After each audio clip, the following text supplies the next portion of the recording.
tiens d'abord à présenter mes hommages les plus chaleureux à son Excellence, Monsieur le Président du Burkina Faso, Monsieur le Président Ibrahim Traoré. Remercier Monsieur le Premier ministre et tout son gouvernement pour l'accueil chaleureux qui nous a été réservé depuis notre arrivée. Lui transmettre les salutations de tout le peuple sénégalais, à la tête duquel son Excellence Monsieur le Président Bassirou Diomaye Diakhar Faye, qui a bien voulu autoriser cette mission sur invitation de mon homologue du Burkina Faso pour deux objectifs.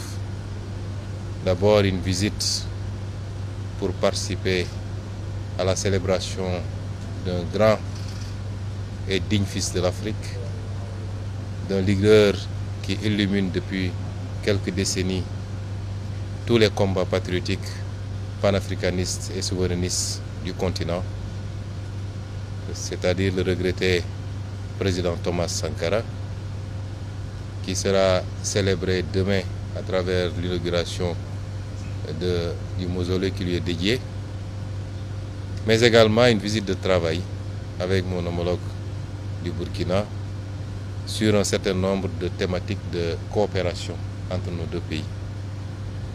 Et c'est dans ce cadre-là que nous avons eu l'honneur d'être reçus par Monsieur le Président du Burkina Faso, qui nous a accordé un long entretien pendant lequel nous avons pu passer en revue un certain nombre de problématiques. D'abord sécuritaires, et je tiens au nom du président Bassirou Diomaye Faye à transmettre à tout le peuple burkinabé la solidarité du peuple sénégalais face à cette épreuve qui lui est imposée, qu'il n'a pas choisie, mais qui lui a été imposée.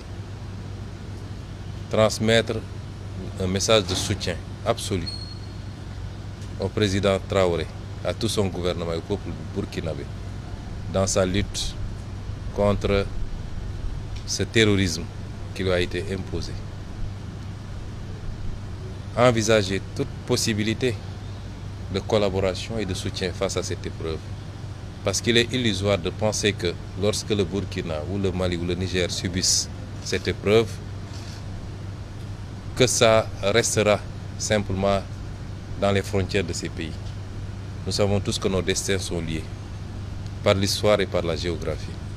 Et qu'aucun de nos pays ne peut être épargné par cette gangrène si elle continue à s'épancher à travers l'Afrique de l'Ouest. Et c'est pourquoi le Sénégal, au-delà de la manifestation de la solidarité, n'exclura aucune forme de collaboration pour soutenir nos frères dans cette épreuve.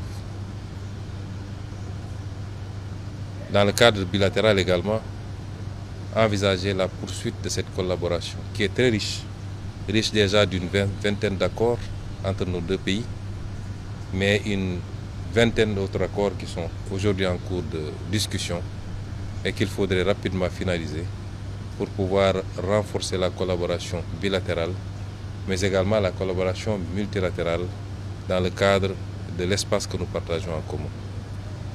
J'ai été très ravi d'écouter le président Traoré pendant de longues minutes nous exposer un peu la situation, mais également nous faire étalage de la résilience du peuple burkinabé face à cette épreuve. Réitérer son ouverture et celle du Burkina Faso à rester un facteur d'unité africaine, d'unité dans la sous-région, un facteur d'ouverture dans la collaboration à la fois économique et sécuritaire, parce que j'ai tendance à dire que ce continent n'a que ces deux défis. Et tout ce que nous devons faire doit tourner autour de cela.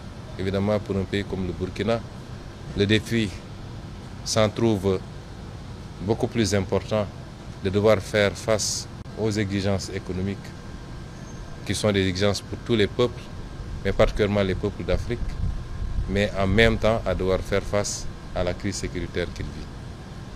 Ce qui est important, c'est l'ouverture que nous avons sentie, la disponibilité Nous ne sommes plus dans un monde fermé, a fortiori dans une sous-région.